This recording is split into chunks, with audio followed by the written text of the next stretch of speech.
এই বৃষ্টির দিনে খিচুড়ি খাবো না সেটা কি কখনো হতে পারে? তাই আজকে বানিয়ে নিলাম একদম নিরামিষ গোবিন্দভোগ চালের খিচুড়ি। সব প্রথমেই নিয়ে নিয়েছি গোবিন্দভোগ চাল, মুগের ডাল, কয়েকটা সবজি আমি আগে থেকেই কেটে রেখেছি যেমন আলু, গাজর, কুমড়ো আর পেঁপে।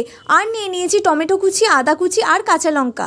এরপর চালটা পরিষ্কার করে ধুয়ে নিয়ে একটা পাত্রের মধ্যে মুগের ডালটা হালকা একটু কাঠখোলায় ভেজে নিয়ে গোবিন্দভোগ চালটা দিয়ে পরিমাণ মতো জল দিয়ে আর কয়েকটা ছেঁড়া কাঁচা লঙ্কা দিয়ে ভালো করে নেড়ে চেড়ে ঢাকা দিয়ে দেবো। খুলে দেখি চাল আর ডালটা ফুটে এসেছে। এবার হলুদ আর লবণ দিয়ে ভালো করে মিশিয়ে নিয়ে আবার কিছুক্ষণের জন্য ঢাকা দিয়ে দেবো। এদিকে একটা কড়াইয়ের মধ্যে তেল দিয়ে তেল গরম হলে সবজিগুলো সামান্য লবণ দিয়ে ভেজে নিয়ে চাল আর ডালের মধ্যে দিয়ে ভালো করে মিশিয়ে নেব।